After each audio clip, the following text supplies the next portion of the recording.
It's all about flipping that switch. Even start small. Did I wake up in a warm bed this morning? Have I got food? Do I see my children every day? Have I got my health? Can I still breathe? Have I got? Do my legs work?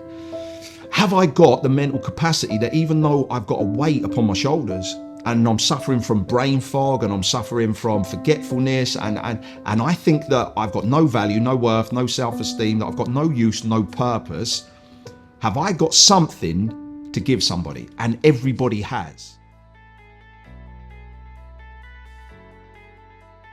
Well, welcome to Men Shed TV, and it's a real privilege today that I'm joined by Jaime Denyer. Now, Jaime, if you haven't seen Jaime's TED Talk, I would suggest you go and see it, because it's a TED Talk. It's the best one I've ever seen, and I'm not just saying that, it is the best one I've ever seen. And it's very, very moving, very powerful, passionate. And I'm going to start with that, Jaime. Welcome to Men Shed TV.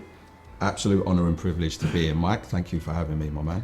Can I start with so you could tell us a little bit about that TED Talk and how that arose and where that came from? Well, I suppose the TED Talk itself, when you look at it in its essence and you follow it back, the TED Talk came about because of a decision that I made because of adversity that entered my life. And I just want to be a living witness that you can turn any pain in which you're going through into your power, any mess into a message, and any adversity into a victory, no matter what it is. Now, that came about because of a massive change in my life that literally turned myself and my family's life upside down. And that was after my 19-year-old nephew's life was taken by a single punch back in 2019. And what followed that, I mean, I wouldn't wish upon my worst enemy. Everything from going to visit him in the intensive care unit, to saying our final goodbyes at his celebration of life, to then sitting in a court of law through a murder trial. I wouldn't wish that upon my worst enemy, but it was a process that life has brought to us. And we had to get through it the best way that we could. I mean, there was no blueprint from it. There was no rule book. And we just had to get through it the best as we could. And we had to rely on like our old school resilience, our bond as a family, who we are in our essence, and literally look at teachings that other people give us. There's an amazing one by Marcus Aurelius, and he says, we have power over our minds, but not outside events. Realize this and you will find strength, meaning that we can't do anything about what happens to us or what's brought to us in life, but we've got every power about how we react to it and how we think about it. And although we may not have done it in the best possible way, although we done stuff wrong, we made mistakes and we went about stuff in a roughshod way, we got through that process. And we ultimately proved to ourselves what it is that we're made of. And we came out the other side, yes, absolutely different people, changed people, but we were stronger for it. And ultimately, life is like a little bit of a boot camp when you look at situations and scenarios that come to you and experiences in which you go through. If you look at it in a particular way, learn from it, and you take it for what it is, it helps you for upcoming events as well, because life won't just test you once and you get through that and then it will leave you alone thinking, oh, listen, you've done well getting through that. That's me, you know, I'm done and dusted. I'm going to leave you alone now. It's going to keep coming. And that's why I've heard it be described as like life is like a storm. You're either going towards one, you're in one, or you're coming out the other side of one. So the time in between each one of those situations may differ in length, but ultimately our next challenge or our next storm is only just around the corner. And whenever we're going through a tough time, a lot of people will give you, they will give you the advice of, look, hang on in there because this too shall pass. This too shall pass. And it's an amazing thing because you hold on to the time in the hope, the hold on, pain ends kind of moment that you get through that tough time. But when you are going through the good times, embrace it, cherish them, like be really appreciative and grateful for them, because those good times, they too will pass as well. So that's what really hits people, is when they're going through like these tough times and then they hit the good and they're sort of flying and they're going up. It really impacts them when they crash again. Well, crashes are inevitable. And that's what got us through the processes, Mike, that we were all going through as a family when my nephew's life was taken, which then led on to me going into schools, colleges, universities, youth offender institutes and prisons, gypsy traveller sites, professional sports teams, big like multi-million pound business corporate events that I go and speak at, where you know the people that kind of put on these events and they're the owners of these businesses. They're dressed in the Armani suits and the Patrick Cox shoes, and the women are wearing the Christian Dior dresses and the Jimmy Choo shoes. And then I walk in my cap and my hoodie and my Jordans. They think, has he come to speak, rob the place, mug me? I'm not too sure. But then, I start speaking because they then see that I've got a very worthwhile and valuable message in which to give. It was one punch, 1 second, one person nearly destroyed mine and my family's life because of the ripple effects that it went to my nephew Connor's family, friends, community, everything that comes with it. That was one person, 1 second, one punch. And you look at that number, it's a very powerful number, because so many people feel like sometimes that they are on their own, that they're lonely, that they've got no one else around them. Because there are so many people that throughout life will say, listen, you know where I am if you need me. Reach out and I'll be there. You've only got to call me, you know where I am. Blah, blah. And then when you do, these people are conveniently busy or they're nowhere to be found, and you realize that you are on your own. And that's something that quite harshly, I must say, no one is coming to save you but you. And that's where you realize that the power of one is very, very powerful. One person nearly destroyed all my family's life. But when you look at that, you have the power to do something about the situation, the circumstance in which you're in, be it physical, mental, emotional, psychological. You have the power to do something about it that will then better you, to become a better version of yourself, to then become that gift to so many other people.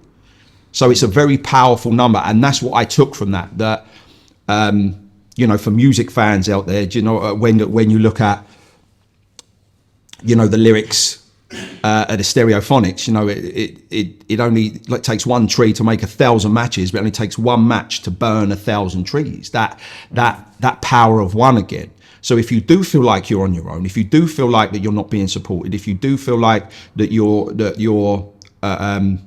support network and people that you thought were around you and were there for you aren't, don't lose heart. Don't be discouraged. Don't be disheartened, because the power that you hold is unprecedented. You've just got to make that decision and that choice to do something about it, because nothing comes about without action, without showing first what you want to do. A lot of people talk about the law of attraction, that you will attract certain situations, circumstances. Yes, but you've got to take the A, the T and the R off, and first commit to the law of action, doing something, whatever that may be. And there's loads of different roads that you go down of what you need to do in order to start that wheel in motion. What about forgiveness and forgiving yourself?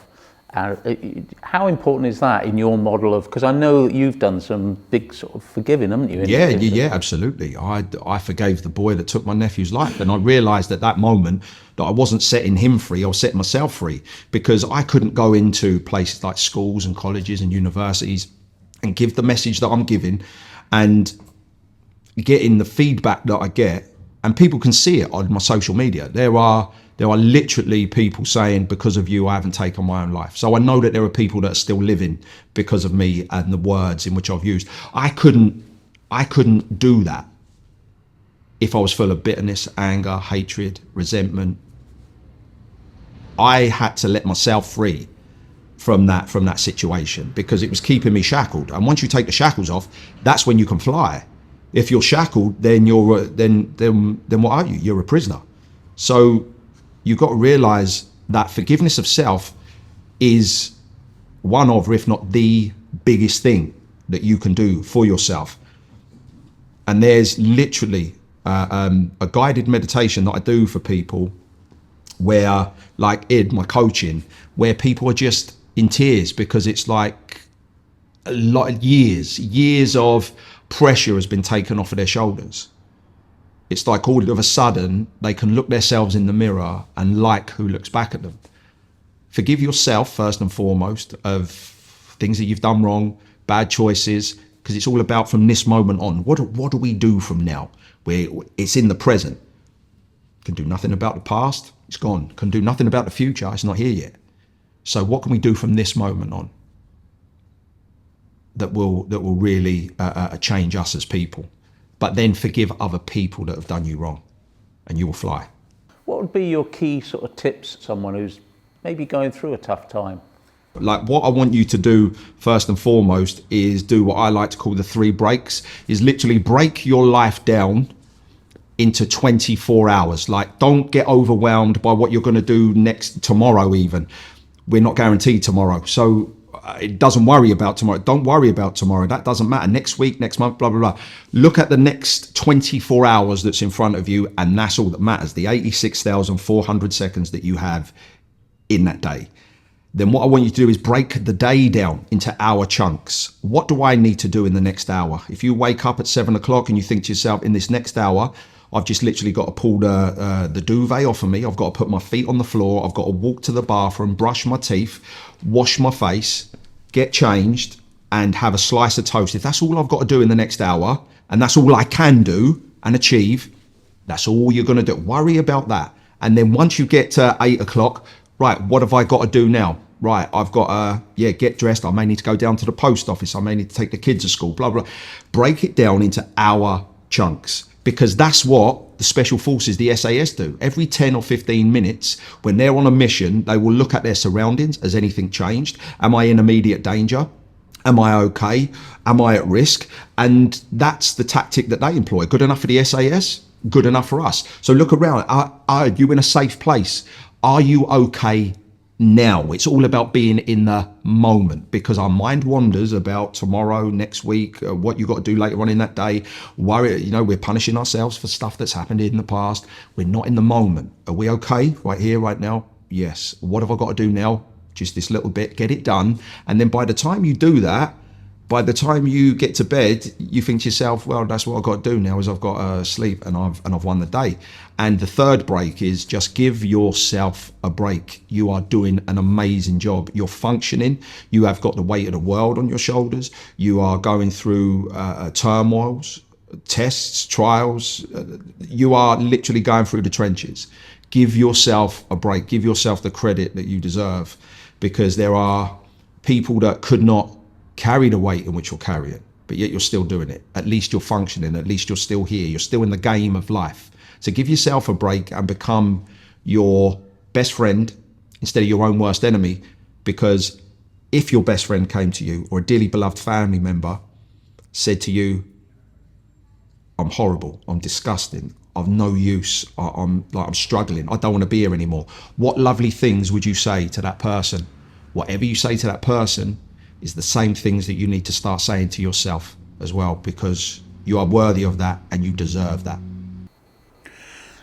I could listen to you all day, but I think you advice, your words, Mr. Denyer, Dad, Granddad, thank you so much for, it's been so good talking to you, it really has, and there's so much that people can unpick from that and take away from that, and I think it's going to resonate with a lot of people, so thank you very much, it's been a pleasure.